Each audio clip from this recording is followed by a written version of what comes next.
The chance to make history and crack into the top 25 for the first time in the Division I era is at hand for the Coyote women's basketball team.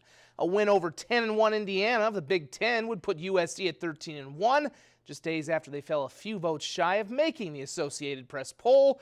And they certainly looked like they were on their way in the first half against Indiana. First quarter offensive rebound. Allison Ahrens goes for three, and USD goes up by 9 after 1.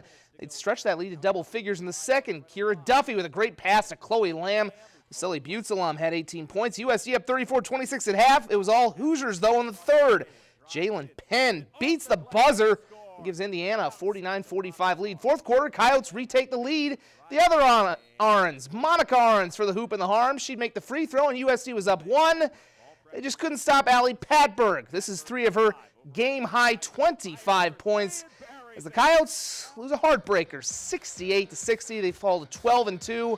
It's a heck of a record, but probably not going to get them into the top 25 unless, voters see that they're a great team with a great body of work. We can't necessarily count on that, though. Their first game in conference will be on December 30th. That's a week from Sunday at North Dakota State. The Coyote men's basketball team is in action in about 30 minutes as they host Southern Mississippi and Vermilion. We'll, of course, have highlights of this one at 10 o'clock. Entering the season ranked second in the AA boys basketball poll, the O'Gorman Knights have had a rough go of it to start the season, losing a pair of closely contested games with city rivals Roosevelt and Lincoln. Knights got off the schneid, though, today in a big way with Pierre in town for a rare Friday matinee. Third quarter, look at the block by Brady Beck, who just signed to play football at SDSU. He swats it away. Knights get in transition and get it to Zach Norton for the layup as O'Gorman goes up by 24. And then check this out, closing seconds of the third, off the OG miss, another future Jackrabbit football player, Canyon Bauer, rips the rebound away and lays it into the buzzer. It's 55-28. Knights after 3. Derek Roby's team got a big game as well from Okoye.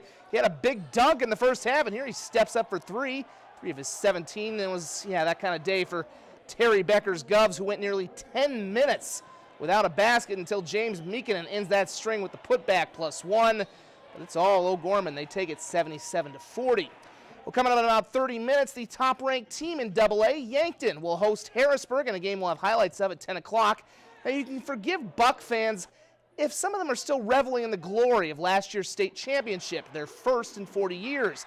It's easy to forget that Yankton took a hard road to that title, losing 7 games, going on the road for the Sweet 16, and winning it all as the 11th seed. This year's Bucks want to better position themselves come March, and they're already off to a 5-0 start.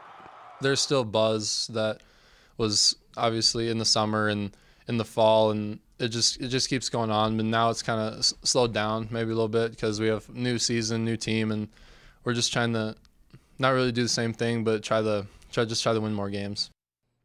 And again, we'll have highlights of that and plenty more coming up tonight at 10 o'clock. Until then, we'll be back in one moment.